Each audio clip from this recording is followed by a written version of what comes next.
Welcome to the first episode of Smash Brothers, What Could Have Been, a series where I discuss my past Smash Bros. Wish lists and my opinions on each character now. And, as a part of this series, I want you to post your wish lists in the comments below so that in the final episode, I'll compile all the wish lists to see who the most popular and least popular characters are.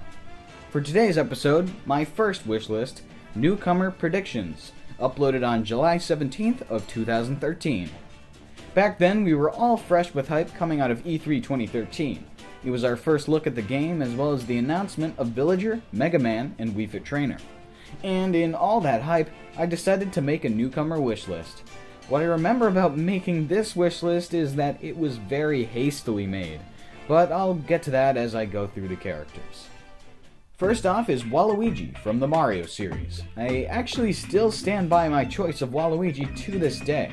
I think that he would do a great job representing the countless Mario spin-off games. After all, he first appeared in Mario Tennis on the N64.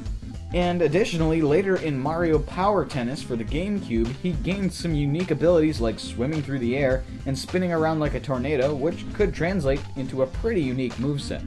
Plus, as a character, I love his cheating personality compared to the do-gooders in the rest of the Mushroom Kingdom. I often pick Waluigi if I'm going to play Mario Super Sluggers, Mario Party, or Mario Kart 7. Oh, wait. Next is Little Mack, who ended up being playable. I actually didn't say much about Little Mack in my wishlist video, just that he's a fighter and he was an assist trophy in Brawl. I guess the only thing I'm unhappy about with Little Mack is that, as with a lot of Smash Brothers characters, he doesn't actually look like he does in his original game, and he never smiles. I'm looking at you, Mario. Next is Ridley, who... Do I even need to talk about Ridley again? Never mind. I think Ridley would be a cool playable character, and I think if Mr. Sakurai wanted to add him, he could make it work. However, I do agree with people that Ridley is very big. Even Sakurai has said that Ridley wouldn't be Ridley anymore, since they'd have to make some things, such as his wings or tail, smaller. Next is Dylan from Dylan's Rollin' Western. This is the first character on this list that is evidence of it being hasty. I have nothing against Dylan or his game, it's just I've never played the games. At the time I saw him and thought he would be cool in Smash Brothers. However, I think he would be a great replacement for Sonic if Sonic is ever kicked from the Smash roster. Obviously, Dylan can roll like Sonic, and he even has an attack that's sort of like the homing attack. Even Sonic seemed surprised when Dylan was first announced as an assist trophy in a pick of the day. For his tilts, I can see Dylan performing a lot of the same attacks as Sonic too, but maybe with more slashing instead of punching and kicking. Next, Hades from Kid Icarus Uprising. This small section will contain spoilers for Kid Icarus Uprising. Uprising is one of my favorite 3DS games, and one of the many reasons for that is for the characters. Hades is a villain who gets kicks out of basically trolling Pit on a regular basis. Hades' personality would be great in Smash Brothers. I can imagine something in his reveal trailer being like, "Oh, alright, I'll go easy on you." One idea I had recently was that Hades could take Ganondorf's moveset, and Ganondorf could get a unique one.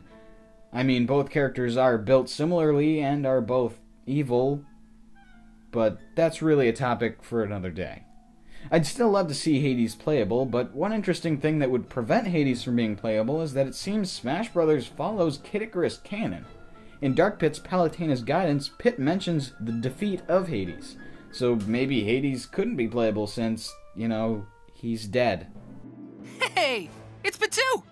Will you quit calling me that? Now where did you disappear to after the fight with Hades? Actually, Dark Pit works for me now. He's an officer in the forces of nature. Next is Mewtwo, who is going to be playable as DLC coming sometime this spring. Once again, I think Mewtwo was a hasty choice. I'm not a big Mewtwo fan in terms of Melee. I guess I just picked him because he's a really edgy Pokemon, or something. Next is Shulk. Yep, that's right, I predicted Shulk. Well, not really.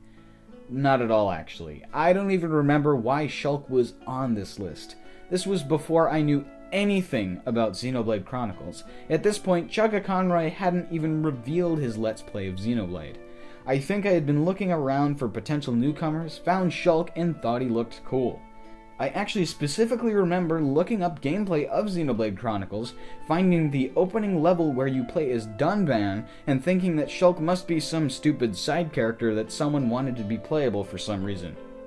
In my original wishlist video, my reasons were, this guy looks awesome, there's a new game in the series coming out for the Wii U, and I quote, I have no idea.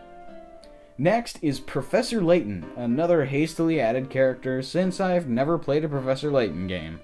All I knew about him was that his series of puzzle games were really popular on the DS. Today I'm not sure if I really want him to be playable, but he would certainly add a lot of class to the roster. Imagine him throwing a scalding cup of tea as an attack. Plus, I'm really surprised that the Professor Layton series isn't represented in Smash Bros. At all, not even in trophy form. And lastly, Ghirahim from The Legend of Zelda Skyward Sword. I'm pretty sure this is the uncommon opinion, but Skyward Sword is one of my favorite Zelda games, and Ghirahim is one of my favorite Zelda villains. He has a lot of potential in terms of attacks because of his sword and knives. Plus, I'm a bit disappointed that we didn't get any Zelda newcomers this time around.